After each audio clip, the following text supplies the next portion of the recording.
Yo, what's up, man? Hey, what up, though, JK? How you doing, bro? You good? I'm doing good out here in California. Weather's real good. A That's lot of right. a lot of humidity, but hey, Yeah. that's why people move out here. So I'm not mad. Hey, that's right. Exactly. It never rains in Southern California. And well, Rain, you say, bro. it don't rain enough, but you get a little rain. So Okay. Yeah, but it rains in Seattle all the time. yeah. Yeah. As much as I like the food in Seattle, I'm allergic to Seattle. The air and the pollen up there is a little too much. Uh, Yeah. Actually, one of my neighbors, his brother, is a chef up in uh, Seattle, and Okay. so, but you know, there's one thing that I wanted to start out with tonight, man. For the Yeah. first time in 17 years, we might have a gold medalist. What? That's right. We got Appreciate it, Brandon. Yeah. the young boy, Keyshawn Davis. Yeah, Uh, that's what I was talking about. Yeah. That's right. yeah, They hungry. Them boys and hungry. They see how Javante getting all that money. They see how Ryan Garcia getting all that money. And they trying to get that bag. That's right. That bag like Shakur Stevenson. And what and is and Shakur Stevenson win? A silver though? yeah, I think he won a silver. Well, evidently we know he didn't win a gold. So if it's been a 17-year drought, so we know Hey, he did. yeah, So uh, yeah. and then we got. I think he's is he a light heavyweight? Richard Torres. Okay, that's another one, huh? They about to get paid. Hopefully they got some good advisors. If they need one, I'm available. Money talk. Money talk. Because if not, let me tell you something. You could be the best fighter in the world. You could win 2 gold medals like Clarissa Shields and end up in 2 sports. Why? Because the money might not be right, or you might not have the right advisor. So, make sure you how they say, dot your I's and cross your T's, right? Yeah. That Yeah. the young boy Keyshawn, he just beat the Russian Yeah. to get Stopped to the him, didn't he? final. Didn't he Yeah, stop him? I'm not sure if he stopped it or not. I'm looking at it, but Good. he's the lightweight. Yeah, Uh, that boy, hey man, he looked good. I saw it on YouTube. Or was it Facebook? It was somewhere. I know I saw him catching the guy with some thunder. Yeah, he's the hottest one, I believe, because he's knocking people out. And you already know it, Manuel Stewart said it best. Knockout sale. Yeah, and Torres Jr. He's the young kid from out here. yeah. Uh, he beat a Oh, Cuban. He beat a Cuban okay. to get to the medal round. Oh, yeah. Okay, so you biased a little bit. You keep on rubbing it in. He's from out here. he's No. yeah. I'm from out there. If you remember, Ah, so talk to me. That's right. Let them know you ain't forgot where you came from. You ain't yeah, forgot where you came from. That's right. yeah. I'm from out there. I'm from out there. I'm the hood. The So hood, right? I'm telling you, The So hood. Hey, uh, Mark said what's up. and Mark then said what's up. And Terrell said what's up. How y'all doing, man? Thank y'all for tapping in. Yeah. who's the third kid here? Isley. Oh, Uh, Isley. no, Duke Reagan. Duke Okay. Reagan is the one. He's the third one. Now But you said Isley. I'm thinking about the Isley brothers. I'm like, they got any kids? no, well, he I he, love he song this thing. you You know, have a lot. well, you see, you accuse me of being, like a little prejudiced, and I got Oh. to admit, Uh oh. Reagan is from Cincinnati. Reagan? Who? Ronald? No, the third guy that's going to be fighting for the medal. Okay, I Uh, thought you were talking about he's Ronald Reagan. he's the 23-year-old. He's from Cincinnati, and Okay. he just defeated the guy from Ghana, Okay. Takiki, on Monday. Yeah. And he's a featherweight. So we got a Okay. featherweight, a lightweight, Okay. and I believe the other guy is either a light heavyweight or let's see, Yeah. I think he's a light heavyweight. You But said so Cincinnati? Hey, Jake Paul from Ohio, ain't he? You from where you at? Jay Paul from Cleveland. Cleveland. That's it. Yeah, Jay Paul from Cleveland. East Coast. Look at him. You know. He a real fighter now, boy. Listen, he knocking all these wrestlers and football players, and he putting them on the canvas. Yeah, okay. So Yeah. you build his head up too. Talking about he want to get in there with Canelo. Yeah, go ahead. Oh man.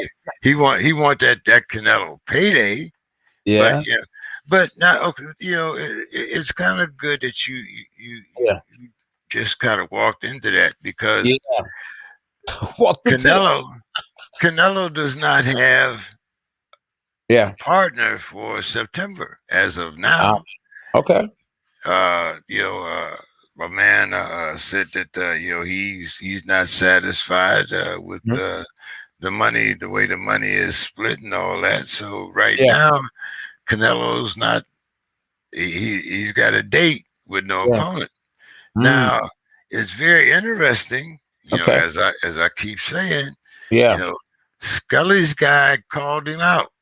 Oh, you talking about Plant? No, I'm talking Oh. about Benavidez. Not Ooh. Yeah. not Benavidez, Okay. Benavidez. Oh yeah. Ben, Yeah. Yeah. He don't. Benavidez say if you got an open date, Yeah. here's my number. Give Man, me look, a call. he don't want no problems. Listen, Canelo, smart dude. Canelo is not about to walk down that street. Hey, listen, because that street is dark. You can't see. You mess around, get hit in the eye. You won't be able to see. Hey, so no, he ain't gonna walk down that street. He just Now he has called out another light heavyweight though, yeah. Demetrius Bivol, the Okay. Oh yeah. Bivol. And He can't crack. he's He can't crack. That's why he can't crack. He can't punch. He can't well, bust an egg. He can't break an egg. he definitely can't punch like Benavidez, that's for sure. You No know, way near. Yeah. you know. Uh, Yeah. And shout out to Mark Peterson, 90G and Wine Sharp, man. They said, God bless, the dog pound. Shout out to EJ and Brandon. Just want to, acknowledge El Toro from Italy. They all tapped in to say hello and hi well, to James King and K9 Bundrage. Yeah. you know El Toro's here all the time, man. All the time. He manages to get here every evening, and like I Yeah. said, I know in England they're at least Yeah. 8 hours ahead, so Yeah. that would Yeah. make it All like love. So yeah, Yeah. He threw definitely the all. first strike. He threw the first strike. Yeah. I'm So a, who do you think would be a safe opponent oh, for let's go. Canelo? Oh, let me shout out one more person before I answer that question. I want to shout out to Christopher Simmons and Big Red from North Carolina. So Christopher Simmons is a great up and coming young fighter, man, and he has a nice brand. He markets himself real good. Him and his dad, and they got a good presence, a big presence on Instagram. He's been sponsored by Title and some everybody. So shout out to Christopher Simmons, y'all, and one love. I think we follow each other on Facebook. Okay, I cool. might have reached out to him on Messenger. Yeah, Not sure. yeah. 90K. He said, man, look. He said, man, you listen. He said we got it wrong. He said it's 2:29 a.m. He's from UK too. He said, don't forget about Okay. me. Right. Yeah, I told you, my girlfriend is in the UK. She left July 1st, and she'll be back September 15th. Oh wow. So You say your yeah, girlfriend? You got a girlfriend and 70 years old? Boy, you ain't playing. look here, man. I Don't thought you put had a wife. I thought you was married. No, I haven't had a wife in quite a few years. One Okay. thing that I promised myself, I promised Okay. myself that I'd only get married one time. Oh, So, okay. Oh, you did it though? You did it though? Did you do it? yeah, I did. But unfortunately, that was, I was a gangster and I married a Bonnie. So, Oh, you met a Bonnie. You wasn't ready so, to be tied then. You wasn't ready to be tied. Wow. you know, Yeah. so But that was another promise that I made to the man Yeah. upstairs that Okay. I was only going to do that one time. Okay. So Now, uh, now back to your question. I think Canelo should fight Charlo, Jamal Charlo. okay. Yeah. Now, Yeah. one thing we know that that Charlo would be up for the fight. Yeah. Do you, but do you think that enough time has passed for Charlo to prepare for Canelo? Them guys, they say lions only. So if you're a lion, you always ready to eat. So you're always ready to eat. He got a gym in his house. So, stay ready. You ain't got to get ready. So I'm quite sure he'll be ready. And the Look, fight man, Canelo, he's made enough money. He should have a gym, a pool, a helicopter pad. I mean, you right? know. Hey, So I agree. but he could sell one of them fur coats and put a pool in the basement. So I mean, but anyway, but I'm just saying though, Yeah, and September. We talking about September. We just fought maybe a few months ago, so it wouldn't right, take him long at all to prepare. We talking about 2 months, and okay.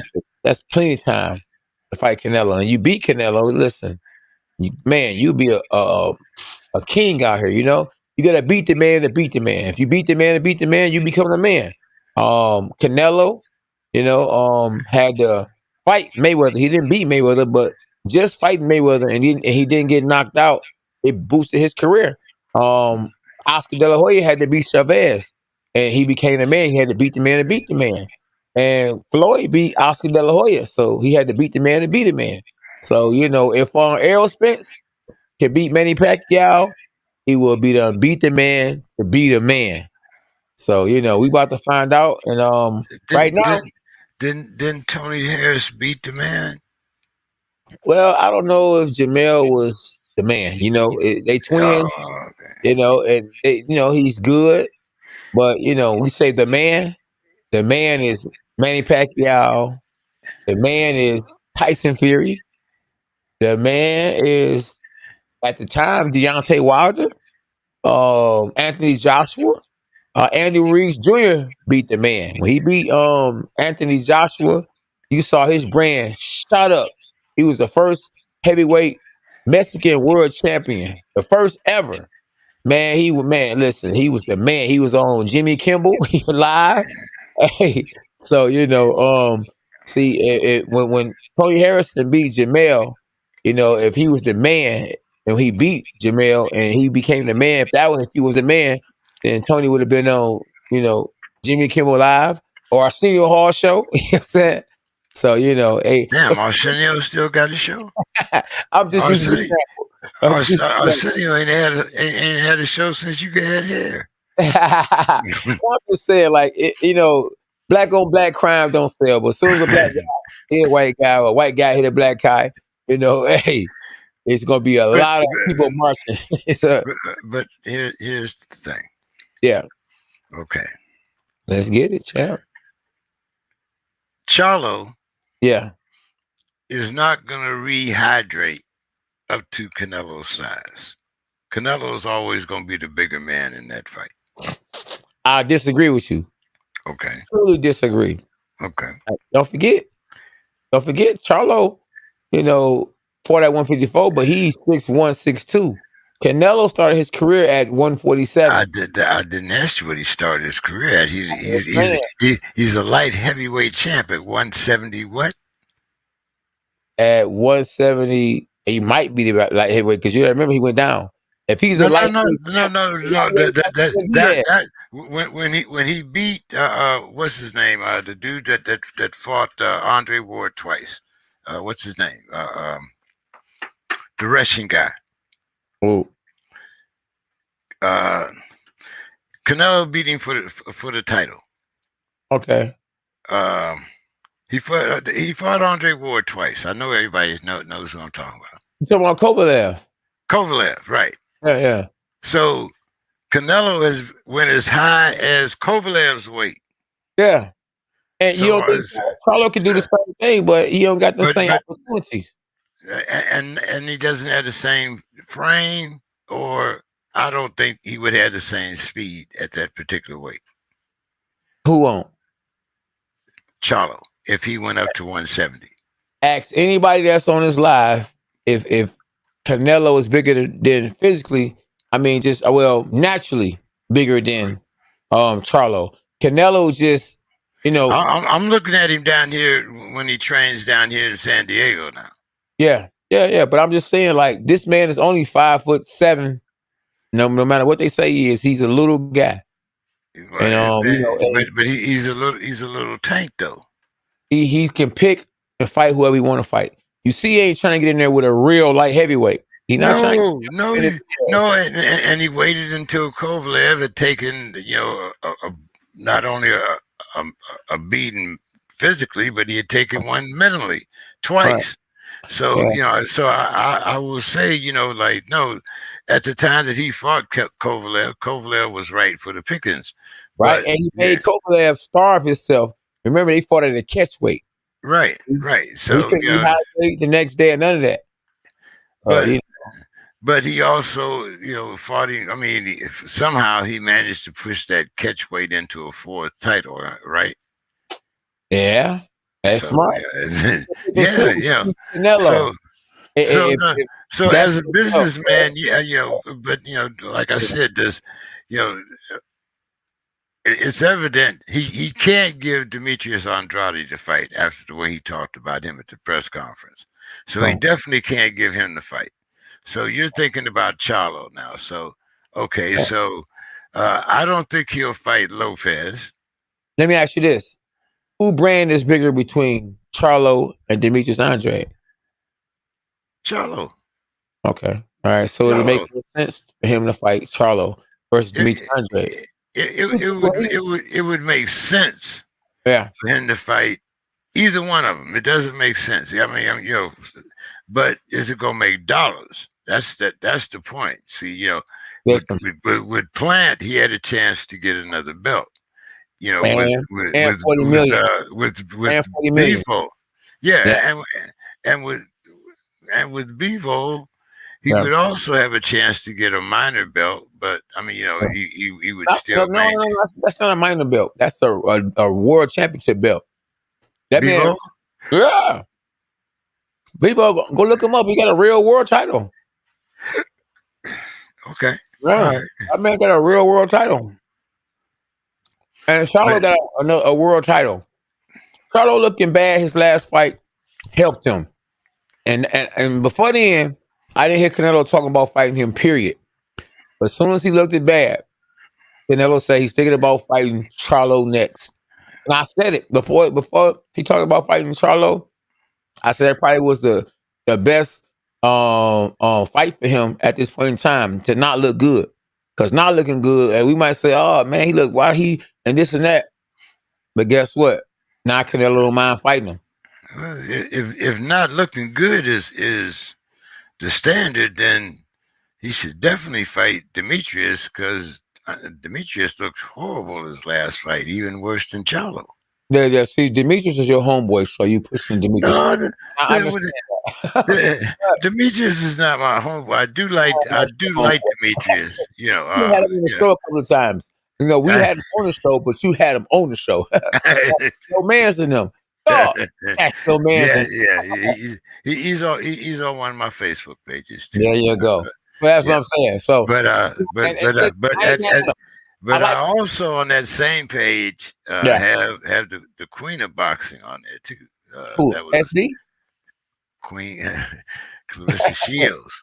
Okay. Oh, you did? Yeah, we had her. Yeah, I had. That was at the boxing show, the last one that they've actually had in Las Vegas, and I had Demetrius, Sean Porter,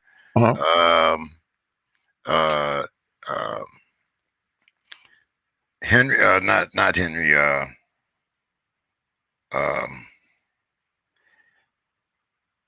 His father's a musician too, Devin Haney. I had Devin Haney was there, as well as it was actually a pretty good show. I'm looking forward to getting back out there, but I'm kind of worried about where we are out here uh, Yeah. in California. Yeah. Um, a lot of the fighters uh, Mhm. might not, the venues, they might not be living in where they are, where they're fighting, but most of them are coming from somewhere in either L.A. County or somewhere close to L.A. County.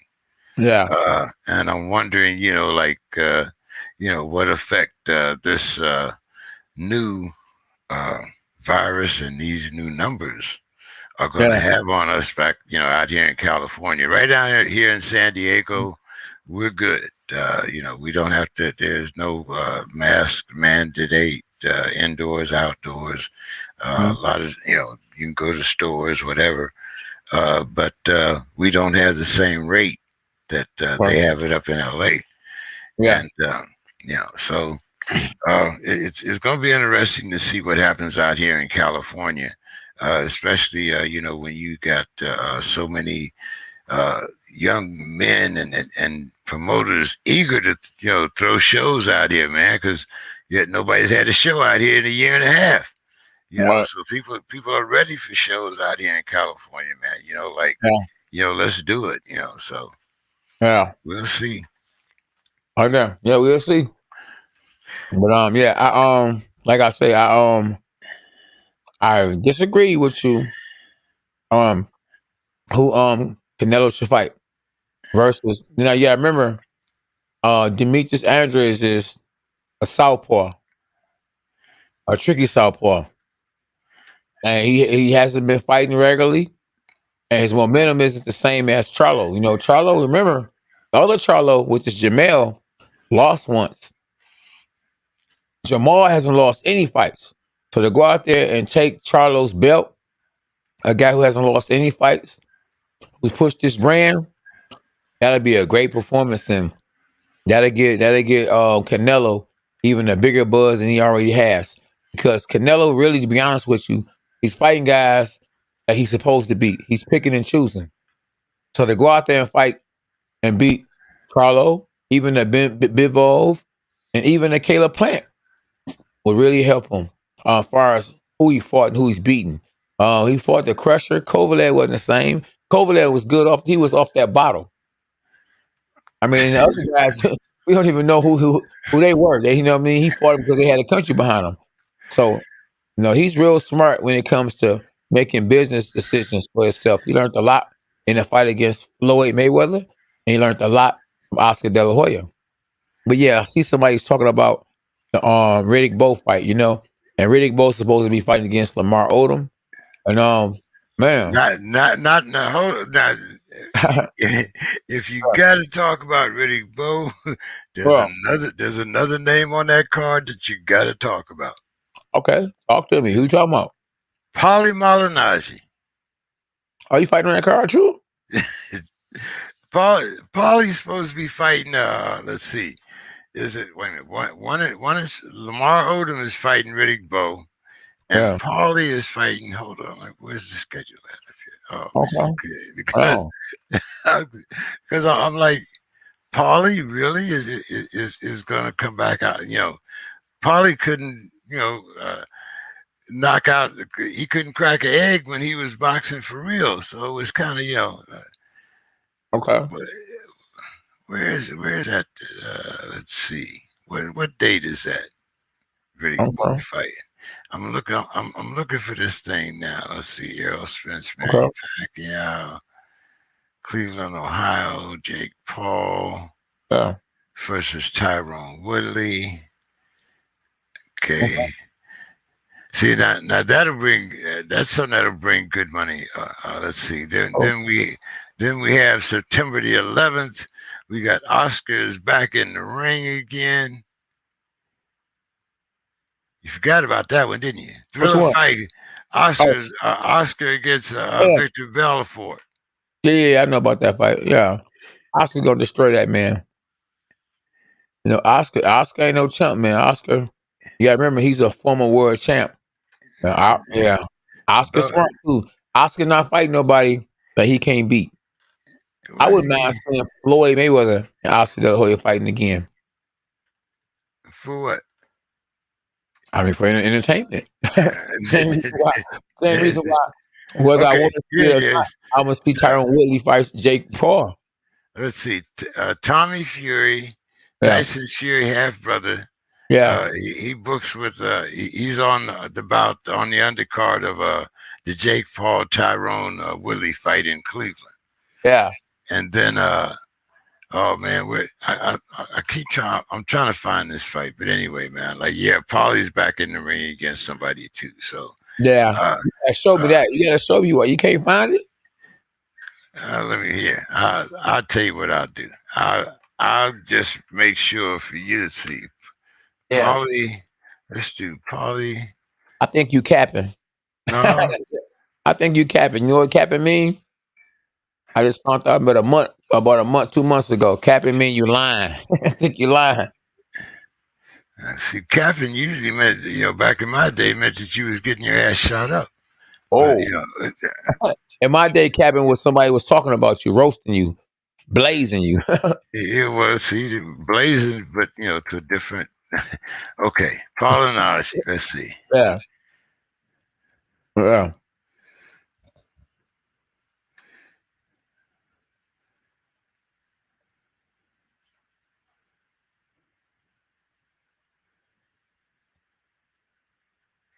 Hmm. See now, when Instagram, maybe he's on Instagram. Let's see. Hmm.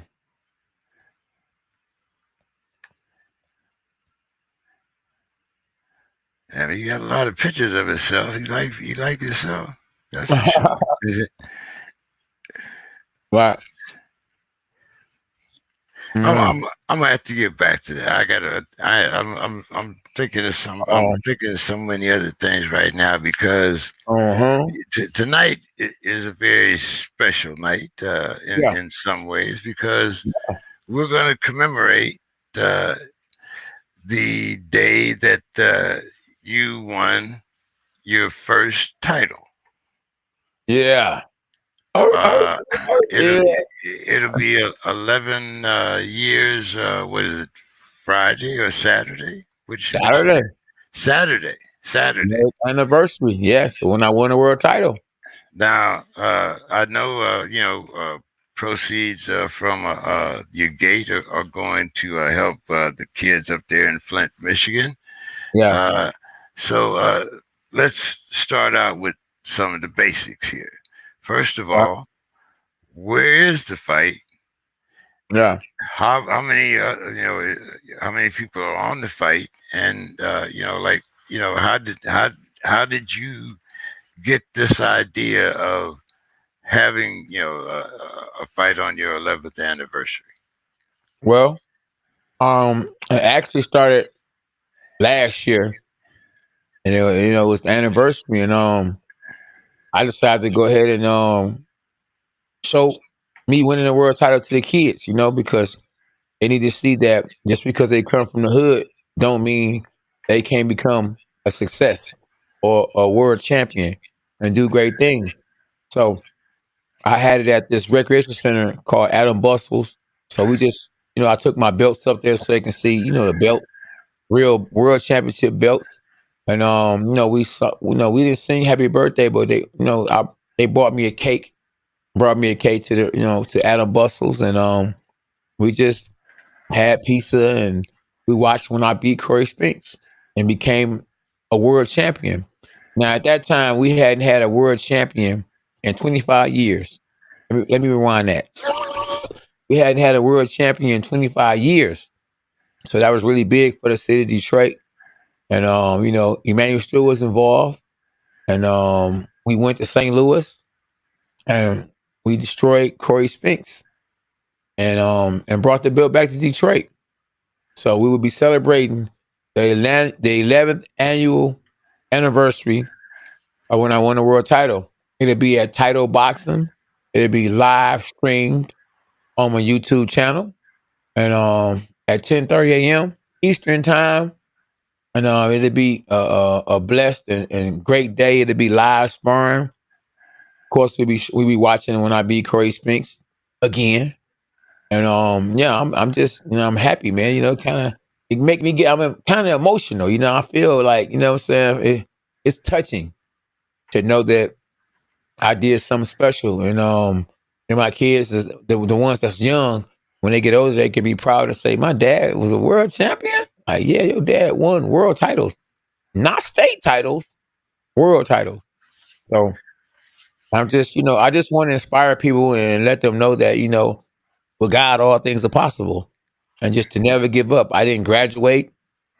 I never had a dad.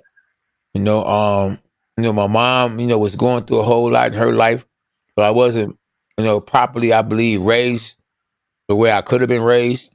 I love her to death, but despite all that, a song like Tupac had, "Against All Odds," I became a world champion, and not once, but twice. But it Well, started August the 7th at K9 Boxing. Yeah. actually, it Uh, didn't start there okay. Okay. Talk to me. because because people first got to know you Yeah. on the second, I believe it was the second series of the Contender. Yeah. Yeah. That's Yeah. Yeah. that's when you became a household name in the world of boxing. Yeah. Yeah. Yeah. So let's go back to that original series when Yeah. you got the call to be on the Contender. Yeah. How did you feel? Oh man. Well, I was I was happy, of course, but I couldn't believe it when they actually told me, congratulations. They gave me a term and said, congratulations, you made it. I couldn't believe it. I was like, let me, take this charm to the room and I'm gonna go to sleep and I'm gonna wake up and I'm gonna look at it again and make sure it's real. So I remember being in the hotel. I took the charm with me, went to sleep. As soon as I got up, first thing I did is look in my bag and look at the charm and say, "Oh, I'm really on the Contender. It's really real." You know what I'm saying? So I was excited, was happy, man. And I was told so many lies in the sport of boxing that I'll give you this, or you gonna get this, or we gonna do this for you. I mean, it's just so many lies I was told in my career in boxing. I mean, boxing is full of lies, full of game, full of everything. And so when that finally happened, and it was really true. I couldn't believe it. Like I said, I had to go to sleep and wake up and look to see. Oh, it said K9. It said the Contender, and I made my made a name for myself. And Now, it was wait a minute. Now, stay in there. You got there. You wake up the next morning. yeah, Okay, I'm on the Contender. yes, Now, you go to the house for the first time and you meet the guys. yeah. How do you size the guys up? Because Oh man. because I know as soon as you walk into a room full of men, Mhm. you look around and you start thinking of your pecking order. Yeah. Yeah. Mhm. So what was it like when you walked in and saw the other guys, especially knowing, some of these guys didn't know you, you didn't know them, and a Right. lot of these guys come in there with a lot more publicity than you had. Yeah. Well, I had said to myself, my game plan was, look, I'm not gonna call nobody out, but if anybody called me out, I'm going to answer the bell. So when Michael Clark called me out, I was going to answer the bell. I answered the bell right away, and I knew that he called me out. He was the one for me to fight. I wasn't gonna let nobody dog me because, I'm the dog. So nobody dogging a dog. So when Walter Wright started trying to dog me or start picking with me or started trying to get under my skin, I had to let him know you are from Seattle and I'm from Detroit. So it was a big difference. You little bro, I'm big bro. You know what I mean? So I just had to let him know what time it was. And after I sat on Michael Clark, I had to, put little bro in his place. That's Walter Wright. So, and man, listen, that show did do wonders for my career. It gave me a household name where guys like Floyd Mayweather paid respect to me when they saw me. Uh, K9, he knew who I was. I was happy about that. He knew exactly who I was, and I never met him before. Superstars like Andre Ward, he gave me some dap. You know what I mean? He respected me. He told me how I was very inspiring to him. I mean, that show. I mean, we had. I'm talking about, the Wayans brothers. Marlon Wayans came. It was jumping up in the air, screaming K9.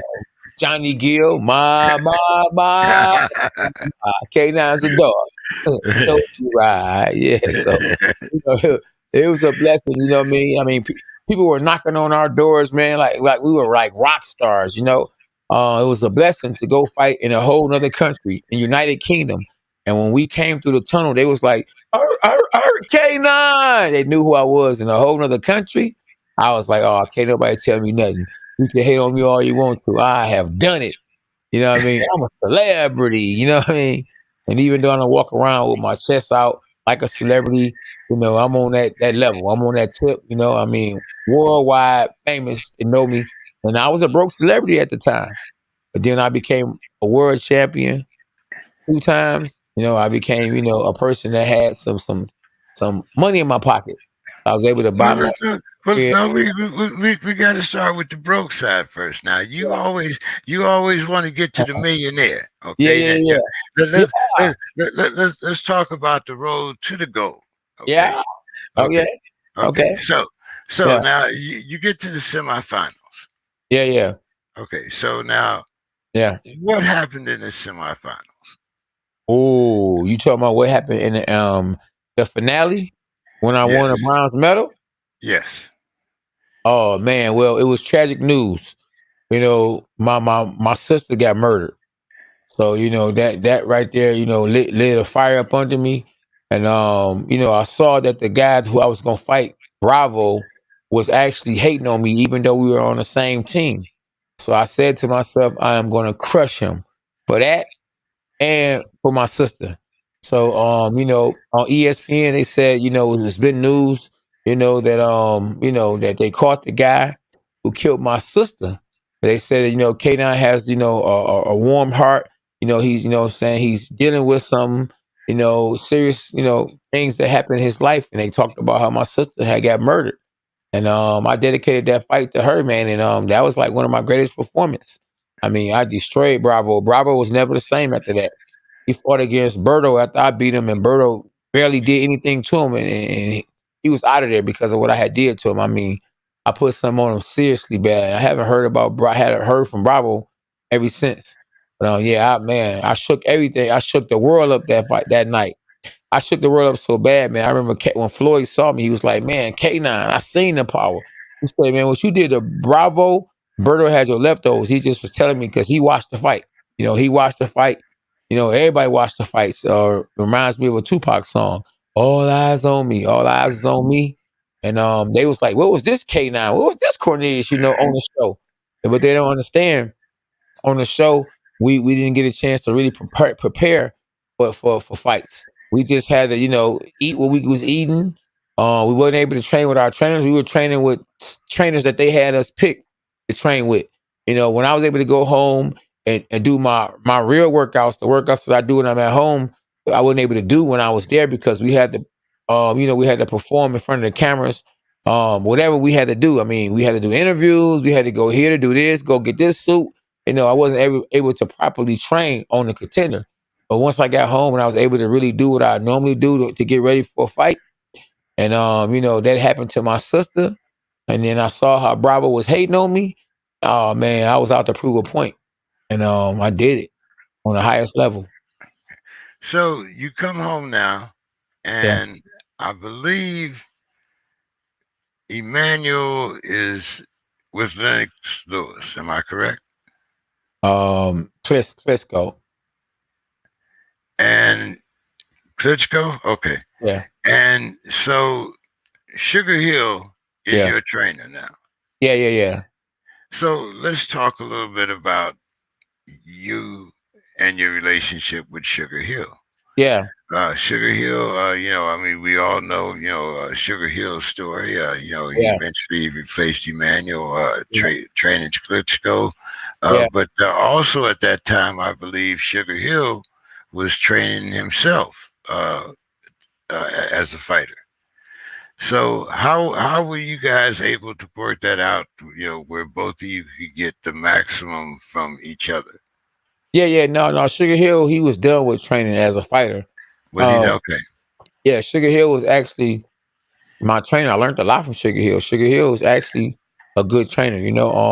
He's actually training Tyson Fury right now. Right, Yeah. So I feel like now I gave like Sugar Hill, and we gave each other our first break. I learned a whole lot from him. But yeah, like, well, I ain't gonna say we both got our first break with each other. He actually got his first break with me being on a contender. That gave him and myself, a lot of experience. I felt like I was a guinea pig for Sugar Hill. Like he learned a whole lot what to do and what not to do. And I feel like Tyson Fury and Andy Lee and Adonis Stevenson, all those guys benefited from of what Sugar Hill learned, training with me. Whether it was me winning or me losing, Sugar Hill got better training me. I was his first pro fighter, and that helped him to expand and to grow as a trainer. And yeah, so I'm happy for Sugar Hill. We still cool to this day. But yeah, definitely, I definitely deserve a lot of respect for where Sugar Hill was at. You know what I'm saying? Big time. okay. Now let's go on your road to your first title, Yeah. because that was kind of a bumpy road too. You didn't have all the publicity that some of the other guys that had coming off the contender. And if I'm correct, Yeah. you are the only world champion out of that season. Yep. I am definitely. I am like I said on the show when I got picked last, I was like, the Bible says, because God hit me with that boom. I was so happy that He brought that to my brain. And I thought about that when I read the scripture before, and I was embarrassed when they picked me last, and I was like, you know what? The Bible says the first should be last and the last should be first. I was the last one picked, but I'm gonna be the first one to get that money. And I was the first one to fight on the show. I was the first one to win on the show. And I was the first one to win a world title on the show. Now Steve Forbes came in as a former world champion. So I didn't believe that he should have even been on the show because the contender was supposed to have been for people who had never had a break or Right, opportunity. And if you right. were a former world champion, you didn't have a break and opportunity. So I felt like he shouldn't have been on the show. But we fought each other. And the reason why I turned down the first fight I turned down my first chance at being on the contender the first season, I felt like they was gonna rob me. I said, this is a reality show. I'm gonna be on a reality show because if a fight, they gonna let whoever win. I could win a fight and they still give it to the next guy. So what I thought would happen on season one happened on season two. I clearly beat Steve Forbes, in my opinion, and a lot of other people's opinion, and they gave it to him. Hey, it is what it is. But I still thank God for the opportunity to get to share my story because I touched a lot of people. A lot of people, that was in jail that never would have boxed ever in their life told me, man, I watched you when I was in jail, man. You motivated me, I'll box right now just because of you. Or K9 to this day, they be like, man, I remember you on the contender, man. I met somebody today. They was like, man, I remember you on the contender. He said from the contender to the champion. I said, my man's in them. Let's go, champ. That's right. So, tell us about the time in between the contender Yeah, and when you won your first title. There was a couple ups and downs there. yeah, Tell us about yeah. What do you mean? 'Cause, I mean, when we say ups and downs, there's a lot of ups and downs in boxing. In them. my career, a million of them. I mean, where do we start? Well, like I said, start right there. Because I think before you got your first title, you were promised a few fights that didn't come through, and uh, Yeah. tell us about some of those, because I know Oh you man. you also had a couple disappointments with Top Rank with Oscar, and I mean Oh, oh man. Listen, boy. Hey, listen, you gonna know about the book before I even finish writing it. Hey, let me tell you something, man. So I'm gonna tell you about when I signed with Oscar De La Hoya. When I signed with Oscar De La Hoya, I was promised to fight with Canelo. At that time, Canelo wasn't Canelo who he is now. Canelo was green, and that's the reason why. Floyd Mayweather fought him because he was green. And man, so when I knocked out Corey Spinks, I saw Oscar do his elbow like this to his friend, and I never did get the fight because of that. And so that was one disappointing situation or outing or thing that I dealt with that I was pissed about. I remember right when I flew out, Oscar De La Hoya and flew me out of town, first class, me and my whole family. And I'm like, oh yeah, because Canelo was about to get ready to fight. And I'm like, oh yeah, we about to get that fight with Canelo. I'm thinking we're gonna get the fight with Canelo. And he showed me a list of fighters. He said you can fight James Kirkland for this amount of money.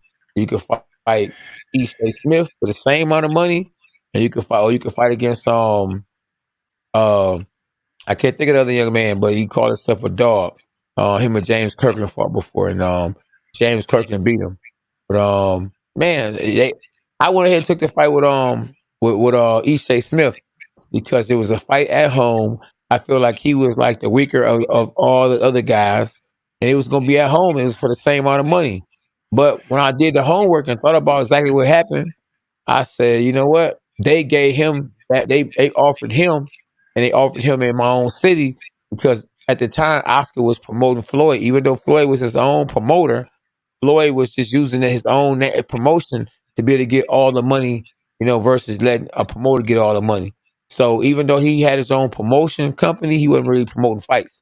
So Oscar promoted him, but Oscar wanted to stay on his good side because he made money with Floyd.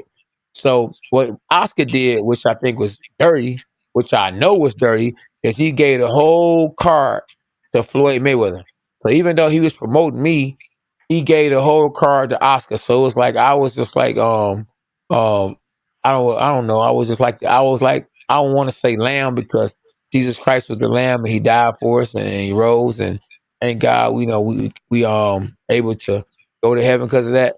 But I was, man, listen, I was sacrificed, it seemed like, and man, it was terrible. So now I kind of understand now when Sam, which is Al Heyman's right hand man, kept telling me, can I get knock him out? Can I get knock him out? Get knock him out? Can I? Basically, if I didn't knock E.J. Smith out, I wasn't winning the fight because he had all the judges and referees and all that in his pocket. So when they said who the winner is, it said a split decision or either it was a majority decision. Now the guy from Vegas had me winning, and he from Vegas. The other judge, he had a neutral, but then my own where the judge that was from Detroit had E.J. Smith winning. So right there and there, I knew it was some stuff in the game. E.J. Smith, I swung at him, he fell, and I missed him, and the referee took a point from me. It didn't even look at me. Normally, when you take a point from a fighter, you look at them and say 1 point, 1 point. You let all the other judges know you taking a point from this guy. He didn't even look at me. So my own city played me. Now I ran across a referee who's in that circle. And we were at a boxing event. And I said, man, who you think won that fight? He said, K9, I can't comment. And then I waited for later on, waited a little bit later. After he had a few beers in him, I asked him that same question. Who you feel like won that fight? He said, K9, somebody got paid $50K or $75K for your belt. So they bought my title. So, I mean, that boxing is a dirty game, bro. You hear me? A dirty game. So they bought my title. But I understand though, because I remember E.J. Smith saying at one point in time that he started to commit suicide because Showtime didn't want to see this fight or didn't want him to fight on their network. So I felt like if he would have lost that fight, knowing that he wanted to prove something to Floyd and that he might have killed himself. So at the end of the day, I am happy for him that he ended up winning that title because who knows where E.J. Smith would be at right now if they didn't say, and the new world champ. You know what I mean? But with less than what a couple of months, I got the world title back, and I became the oldest world champion in junior middleweight history. So, you can't take from God, you know what I mean? And, all things are possible. So, hey, top rank. Oh, man. And, shout out to Bob Aaron for coming on my show. But, man, Kodo left Bob Aaron in top rank, and Bob was mad at him. So Bob said, okay, I got something for you. So he was like, you know what? I'm going to fight K9. I had just won a world title. And so they even had it on Box Rec that me and Cotto was going to fight. He was just so arrogant that he knew that I would fight him and I wouldn't pass up opportunity to fight him because he's Miguel Cotto. But they only offered $250,000. And I'm a 2-time world champ. So I didn't even answer the call after that. And then Bob was smart enough to say, you know what? Since you're going to leave me, I'm going to throw Bradley out there for K9 and you ain't going to be able to get that fight. So he threw Bradley out there and I was like, oh, I'll take the Bradley fight, And he just used that just so I wouldn't get the fight or I wouldn't fight Cotto because he was mad at Cotto. But then once the Cotto situation or the fight was off the table, I couldn't catch up with top rank no more. I couldn't catch up with Bob. I was trying to call him and didn't get a call, So boxing's a dirty game. You know what I'm saying? And I done been through everything. And that's just a little something. We don't want to get to Don King. Oh, my man's in them. Oh, I told man, K9, I love you, man. I love you, man. Come on back home, K9. I love you, man. Yeah, I told you, me and Bob got a few things in common, but this is not the show for that. Oh my God. Yeah. But Bob, Bob is from Cleveland. Not Bob. Excuse me, not Bob. Don. Okay. Don is from Cleveland. Don used to be a Don used to be a hell of a man. That was and that was before he was saying only in America and carrying American flag. Exactly. But let's see. Something happened. Let's see. 41 years and 169 days. Okay. What happened? You fought a guy named Carlos Molina. Okay. Yeah. There you go. And that, you said how many years ago you said? When you said it was? Yeah. No, I said you were 41 years and 169 days old. Man. Which made you, I believe at that time, the oldest world champion. In junior middleweight history. We're still, it's today. It is. I'm the oldest world champion today in junior middleweight history. So, Manny Pacquiao is right behind me as the oldest welterweight in boxing history. So, it's good to be up there with those kind of guys and making history. So, yeah, when I fought Carlos Molina, man, one thing about me, whenever I lose something and have a chance to get it back, I'm going to get it back. When I lost my fight to Saku Powell the first time, I said I wouldn't go backwards because I ended up passing him up. But once he got in position to fight me, I said, I'm going to show that boy. I'm going to beat that boy. And I beat him bad.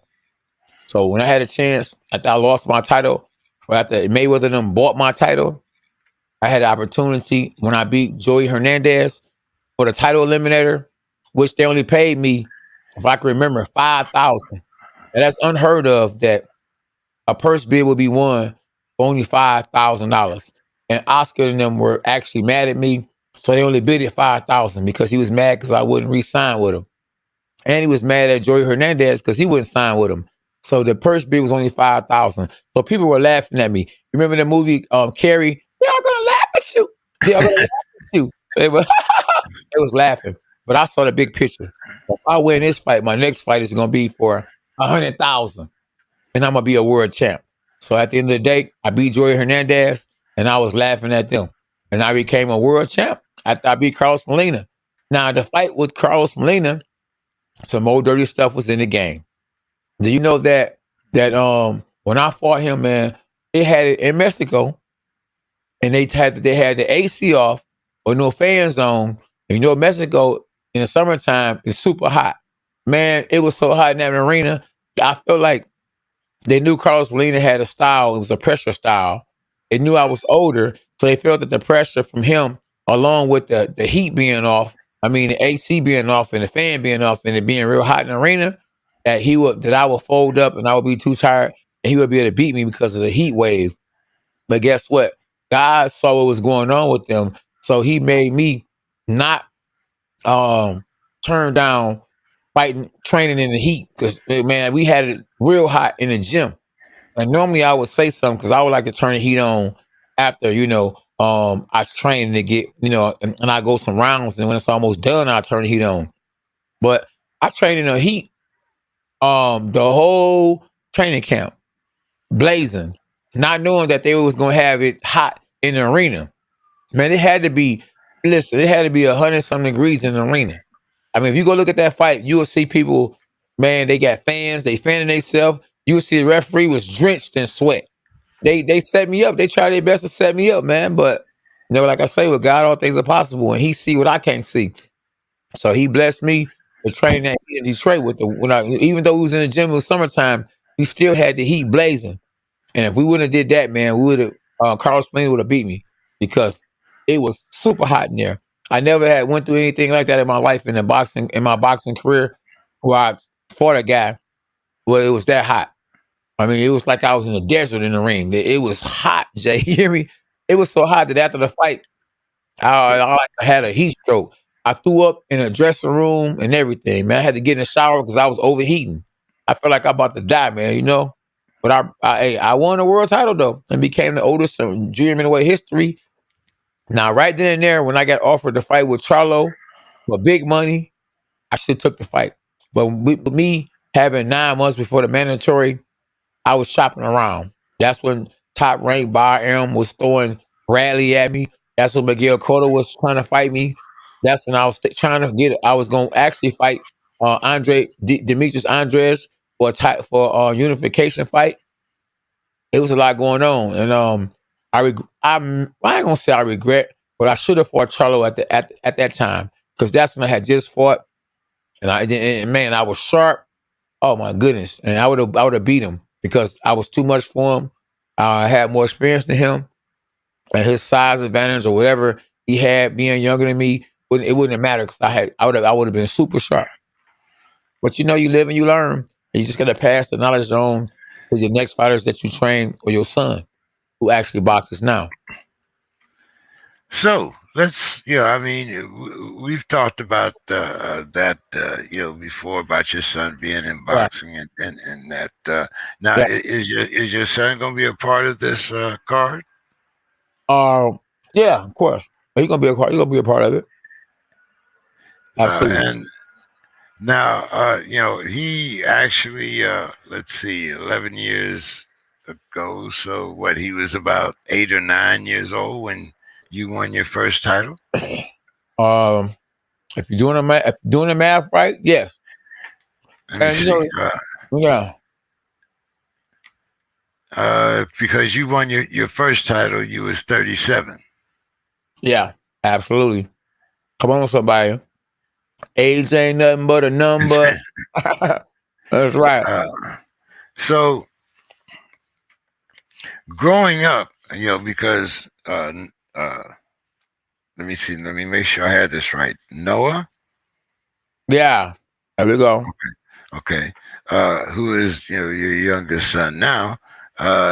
He'll be actually probably watching film of your fight. So was your son there when you won your first title? Was he able? Was your family able to go to St. Louis and enjoy that particular victory? Yeah, you said say that again, JK. I say, was the family with you and able to enjoy your first title? Oh, of course. Yeah, yeah. I always had my family with me. When I at the top. Even on my way up, my family always came to the fights. I mean, my wife, my kids, they always came to the fights. So my son been around boxing forever, ever. He has the potential to be really, really great.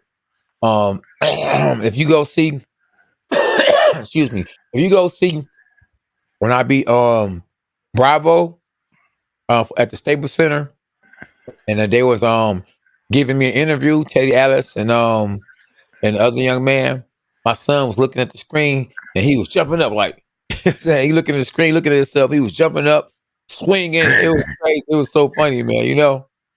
Yeah, So these are some memories that he's going to take with him as he grows up. So, yeah, I want to kind of see, from a father's point of view, yeah, like you say, you watched him, celebrate at the Staples Center. You watched him as he celebrated yeah, your world titles. yeah, Uh, so, as a father, you yeah, know, how do you feel? I mean, every father wants to be his son's hero. yeah, You actually were. yeah, yeah. Oh man, I was gonna do what was right regardless. You know, I learned my lesson. Was in the streets, out here, doing all kind of crazy stuff, things I shouldn't be doing, and I changed. You know what I mean? And even if I would have became a world champ, I just wanted to be the best I could be, and I wanted to make sure my son didn't live the same life I lived. My life was a lie. When I did bad things, I was patted on the back, thought that they was the good things to do, or the right things to do because it seemed like I got rewarded for doing bad stuff. And even now, when I do good things, it's like people don't pay attention to that. Not the majority. Real ones pay attention to when you're doing good things. But when winning a world title, and we hadn't had a world champion in 25 years. Let me rewind that. We hadn't had a world champion in 25 years. Just to be honest with you, I feel like they should have gave me the key to the city and they should have gave me a parade. You know what I'm saying? I didn't get none of that. You know what I mean? I didn't get it. Do you know that in the Golden Gloves, the Golden Gloves that just happened a week ago, right? You know that they was calling world champions in the ring, and they was calling guys in the ring who hadn't really won world championships, and they would call them in the ring. Do you know that Tony Harrison walked past me and was like, "Dang, Nina, they ain't call you in the ring." And then young lady walked past me and was like, "Man, they so hating. They were gonna even call me in the ring." You know what I'm saying? I'm a real world champion and the only two-time world champion that we have in the city. Only person that had more world championships than me was Tommy Hearns, and they weren't gonna even call me in the ring. So I remember the scripture saying, "A man is not honored in his own country." So that goes to the city too. You know what I'm saying? I get more love in United Kingdom. I get more love in Germany. I get more love in Bloomfield, Southfield. I get more love than I even do in my own city. Well, Detroit. now let's talk a little bit about love. Yeah, yeah, yeah. Let's talk Be, about love. I love because guys. because K9, Yeah, when we look at things on the surface, yeah, yeah. We own it. Oh, you yeah, you you were you achieved a little bit above your weight class. yeah. Okay, talk to me. So Talk to so me, son. so tell me about the first time that you met SB. Oh, wow, that's a good one. Okay, I met when I first met SB, man. I think I was I can tell you the story, man. I'm walking down the street one day, and I'm just getting out this relationship, and I'm like, God. I said out loud. I didn't know who God was and none of that, but spirit hit me. Oh, it just came across my mind. God, send me a female for me. Let her be taller than me. Let her be athletic, and let her be a virgin. Let me meet her at church. Time went by. I was at a church wedding. I met a girl. SB. As time went by, a couple hours later at the church, it was a wedding, my cousin's wedding. I got up. She was taller than me. She was a giant. And I remember what I had said. I said, let her be taller than me. Let her be athletic. Let her be pure. Let me meet her at church. Now, I didn't remember at that point in time, though, everything I asked for. I was talking to her on a phone booth. I got her number and everything. We talked. This one they had phone booths. You know what I'm saying? Everybody has cell phones. What don't cell phone phones then? I was talking to her at the phone booth. Right there on 12th Street. 12th Street, that's right. Rosa Parks. Rosa Parks. Rest in peace, Rosa Parks. I'm on 12th Street, Rosa Parks, on a phone booth talking to her. And she got to telling me she's on a basketball team. I remember I said, let her be athletic. You know what I'm saying? Let me meet her at church. Let her be taller than me. But then I dropped the phone when she told me she was a virgin. When she said that, I remember exactly what I asked for when I was walking down the street. Now Wow. so now you, you're at the phone booth. Yeah. You're talking to SB. Yeah. She tells you all these things. Now, right now, Yeah. we know what's going through your head. Right. What happened the second time? The second time, what? Well, no, there was a phone Yeah. call, so I'm Yeah. assuming that you Yeah. had at least one date. Oh yeah. Your church. You talking about you met it in the church. So Yeah. I'm just kind of seeing certain things that you're not going to go out the first date and Yeah. hit a home run. So Yeah. Yeah. so being who you are, Yeah. and as you said, I mean, you've Yeah. had a certain reputation, and I'm sure she asked her girlfriends or maybe her family, but Yeah. somebody in Detroit knew you before Yeah. you went to church. Okay. Now So, listen. Go ahead. Now I'm so gonna tell you, I wasn't going to church. It was a church wedding. It was a wedding right, that was right, yeah, yeah. right. So right now you still a street guy. Yeah, well, no, I had changed a lot. I changed Okay, a whole lot. I don't even think that God would have allowed me to meet her, or He would have even answered my prayers if I was still the same guy. Before I okay, met her, I was man, I couldn't be faithful. I was a player. I had this girlfriend, that girlfriend. I wouldn't stick and stay at all. okay. So by the time I met her, I settled down big time. I was ready to settle down. And she really got my interest. I mean, I was really like, man, I felt like it was like a kid getting some candy for the first time. I was really open for her. I was really open for her. I remember having a manager at the time. I was amateur. I was an amateur and had a manager.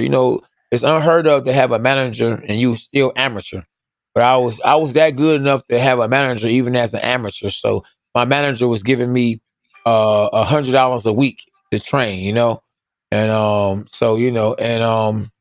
man, I'll take that whole $100 and go spend it on her. Me and her, we go to the movies every weekend.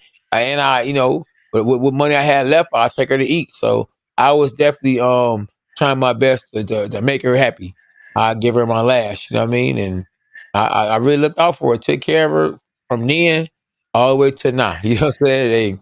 I made sure she was in school, that she was fresh. And I would buy her shoes, at the shoes that she had a gang of shoes. She had so many pair of shoes, and because I was a shoe guy myself, so I had a whole lot of shoes, 100 pair, and she had 100 pair. And what I had, she had. And my manager, whenever I knocked somebody out in the first round, he would give me $200. And if I didn't knock you out in the first round, I would be mad because not only I'm only gonna settle for 100. So and if I knock you out in round 2, 3, or round 3, I still get 100. But if I didn't knock you out at all, it was like, oh man, I don't get nothing. So I made money off knocking guys out in the amateurs too. So that's another reason why I was really motivated. As an amateur in my fights because you fighting for a trophy, and I'm fighting to get money. So I get money and a trophy. So I was more motivated. If I'm fighting you, James, and you only getting a trophy, you're gonna be like, okay. But if you was getting paid to fight me, like if you knock me out, you're gonna be real motivated. So they getting trophies, I'm getting money. So who you think was more motivated? So I was more motivated than the guys I was fighting. They didn't understand. They probably was like, dang, why this guy so aggressive? Like, we only fighting for trophies. Like, no, I'm fighting for money, bro. If I don't get you out of there, if I get you out of there, I'm getting 200. So I got a lot of $200 from knocking guys out in the first round. But SB was with me since my first pro fight. So she been with me basically my whole career. She done saw my ups and my downs. She was there when I lost my first fight. It's a coup on Showtime where I was embarrassed but she never did walk away. You got some trainers, you go out there and you lose or get stopped. Man, you go look in the corner and you don't see that trainer no more. You see you, but you won't be no trainer there. And when I lost that fight, she was still right there. She was right there, man. And I appreciate her to this day for that. We won together, we lost together, and she been there since day one. And now we happily married. Now I said on the contender I was gonna marry her. So after the contender, what I do? I married her. So I kept my word. Hashtag dogs are us. Hashtag Jesus for life. So, uh, you know, uh, now she was in the church. You were a street guy.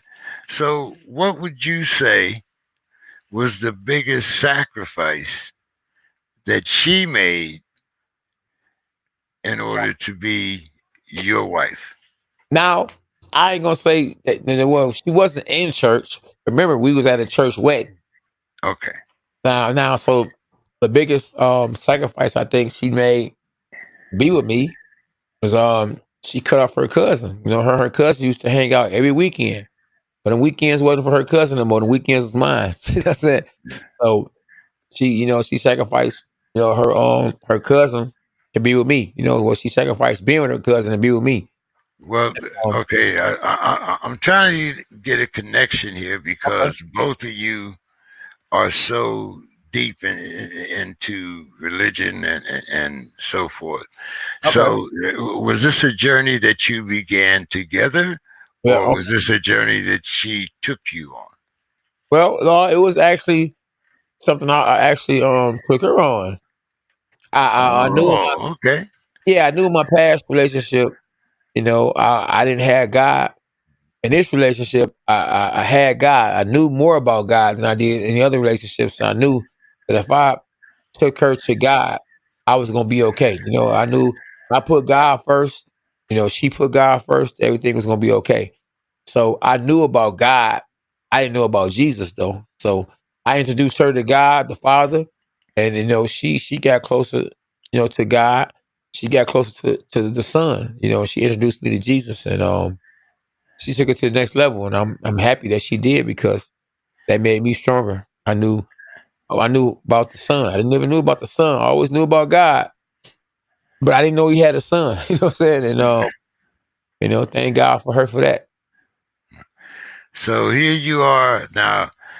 So here you are. How many years have you been married? Three kids, happily married. You're one of the oldest. Uh, Boy, well, four kids. I'm sorry. yeah, Okay, that's I'm okay. sorry. Okay. Yeah. Yeah. Noah, Well, I Noah, mean, yeah. hey, I ain't supposed to know too much about your bedroom. I'm just, No, no, but, you but good. you did. Yeah, So, uh, now that you're both walking together, raising yeah, children together, and uh, you know, right about now, I know as far as she's concerned, yeah, it's much cheaper to keep you than it is to get rid of you. So, yeah. uh, you know, so uh, tell us about the family that prays together, stays together, and not Yeah, not the BET version, you know, yeah, PREYS, yeah. but PRAYS. Yeah.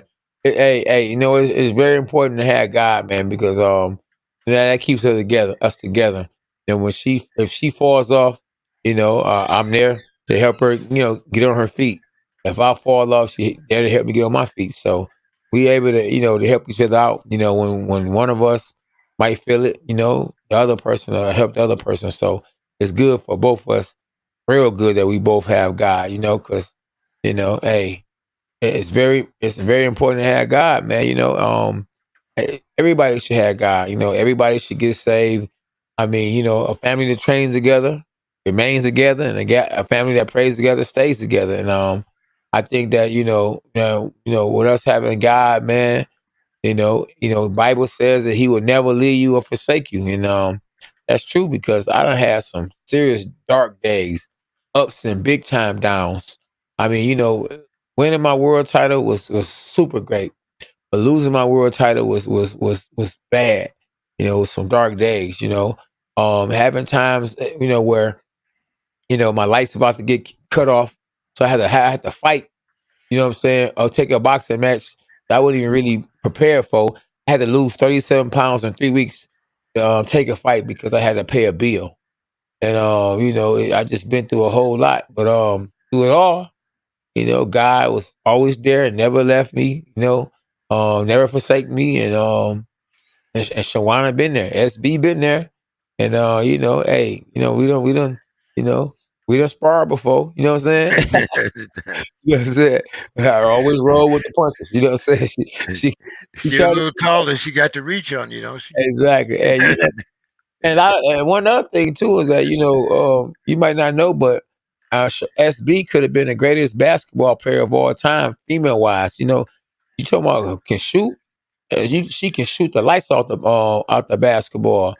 She went to college and played college basketball too, so she athletic herself. So she Hold, kind hold, of hold on, hold on.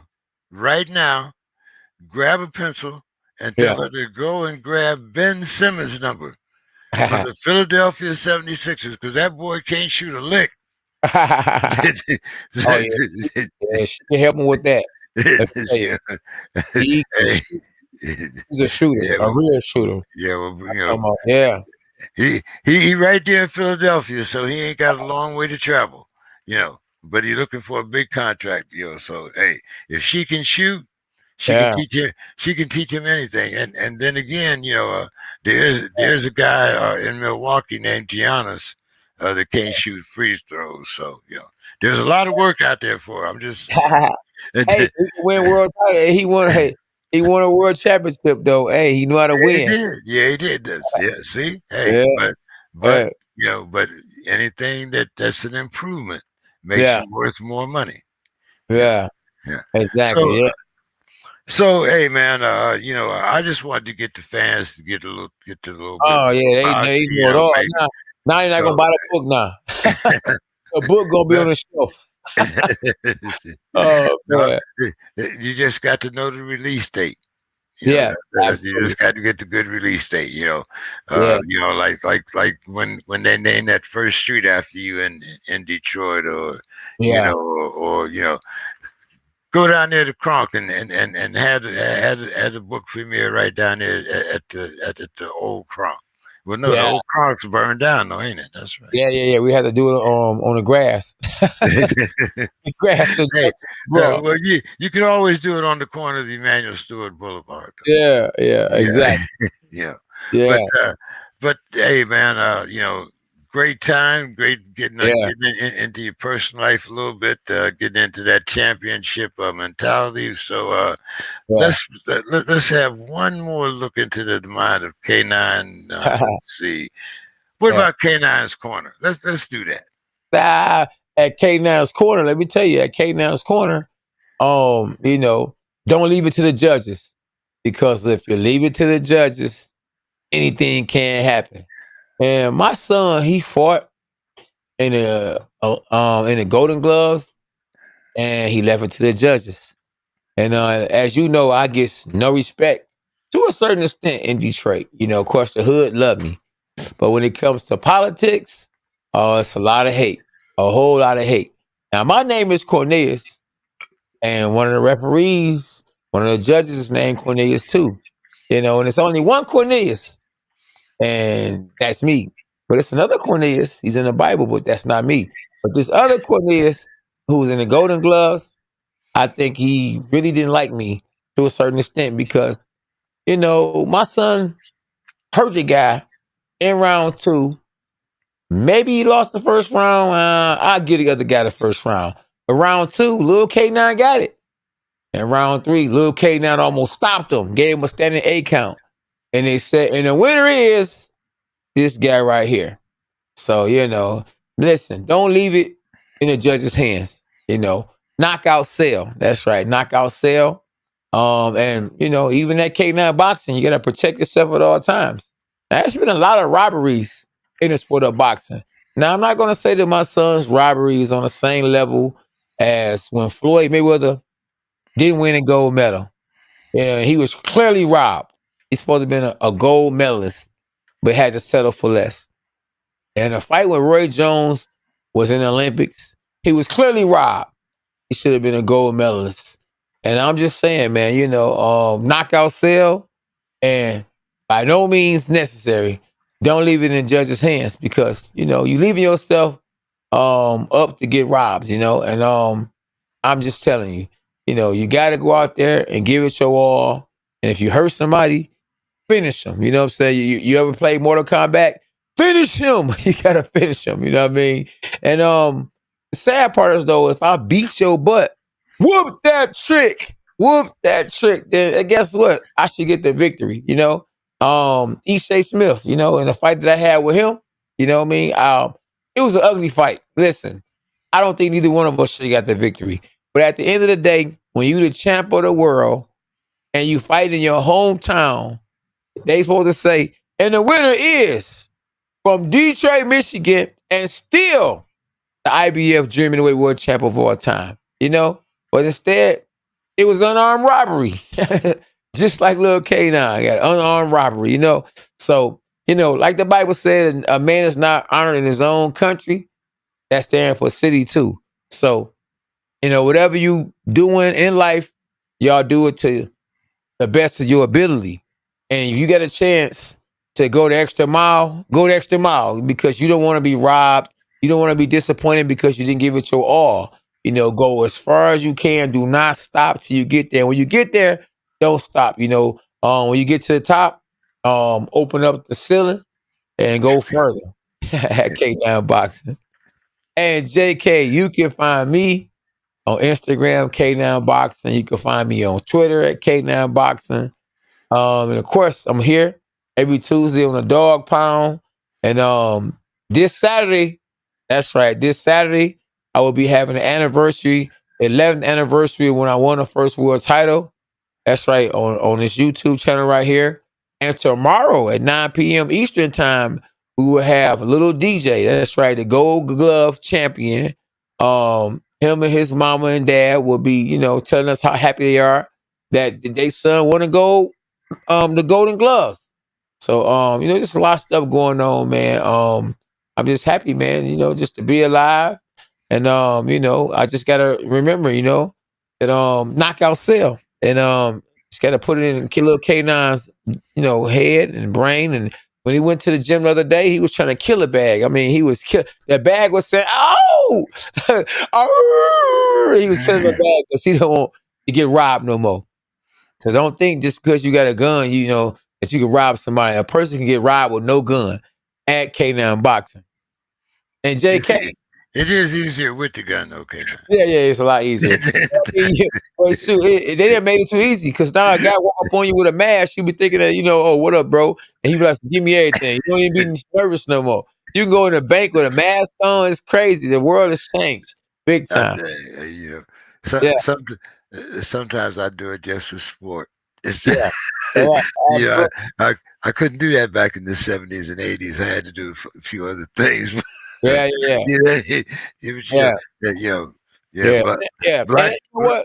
Let me say this before you don't lose your training of thought.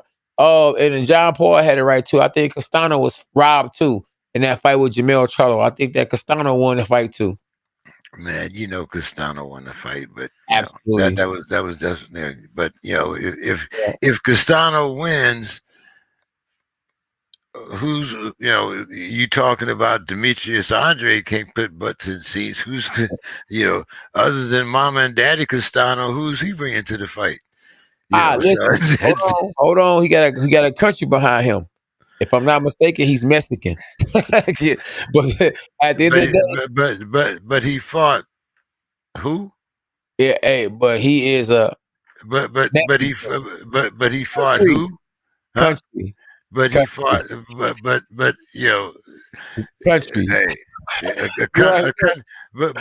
But half of Texas is a country also. Hey, but knockout sale. You should knock them out. See, you got to knock people out. That's why Mike you go. Made the big there you go. Mike Tyson was going to the decision. He was knocking everybody out. Yeah, So, hey, like you say, knockout sells. So but he came into that fight knowing that he needed to knock out to win. But he ain't a knockout artist though. And that fight, that was the reason why he was chosen. It just happens that he also not only could he fight, he had a good chin too. So And a belt. He was you chosen know because he got a belt, he was man. chosen. He was chosen because he had a belt, but he Yeah. was also chosen because Charlo thought he could take that belt. Oh, He thought absolutely. that Don't so. forget he beat Errol Spence in the amateurs. So, Yeah, yeah, yeah, so he and, can and fight. just and just like everybody was saying, oh, that was in the amateurs. Oh, that was well, he might not beat Earl Spence in the pros, but he damn sure gave Charlo a good run for his money. Oh yeah, man, he beat Charlo. Charlo was blessed. They let you know who was throwing that show. Al Heyman was throwing the show. See, if the promoter Really? is with the fighter, then in the show and it goes to decision, You- it's Hey, going to the promoter's fighter. you And just told us that in your fights. You just yeah, told us that in your son's fight. So why would it, yeah, you know? So like that's why I said he came into that fight knowing yeah. that he needed a knockout. So I mean, but but but you can find me, of yeah, course, on Facebook okay, and YouTube, all under JEK3, right over there as you see in the left hand corner. yeah, And don't forget that any chance you get to go to our GoFundMe page, you'll see it 10,000 bottles of water for Flint, Michigan. And K9, as we said at the beginning of the program, you'll be donating part of the proceeds from Saturday's fight, and we hope to get uh, these 10,000 bottles of water to the kids in the boxing programs of Michigan by Thanksgiving. So yeah. that's where you can find me. That's where you can find everything about our program. And K9, hey man, nothing but the best. And wish I could get up there for the reunion, but Yeah, yeah, sooner or later, yeah, things will get halfway back to normal. People will yeah. start, getting filling up these boxing arenas. I'm still, like I said, kind of wondering what's going to happen with the October reunion that we're supposed to be having here. Scully is. Uh, Keeping up with that. It's another one of his events. If you haven't looked at it lately, Vince Hudson and the Chicago Brotherhood of Boxing, they've put up some new material, as you said, from the Golden Gloves or whatnot. So these are people that support us. Make sure you support them. So thank you guys so much. And hey, Sandoval, man, make sure you follow me on Facebook and that because I'm right up here in North Park, not that far from Chula Vista. So, hey, have a good one, man, and make sure you keep it supporting the program, John Paul. Yeah, yeah. Appreciate you, man. One That's love. right. Likes, hit the likes. They ain't hitting the likes. They ain't hitting the likes, man. Hey, Subscribe to the channel. hit the likes, to subscribe, and Super hey, chat. we know that things are a little tough, but if you have it, please donate it. It's only going to go to help the future of boxing. So Absolutely. Thanks. Appreciate y'all. All right, JK. All right, everybody. Thanks for tapping in. Until next time. Dogs up. holla.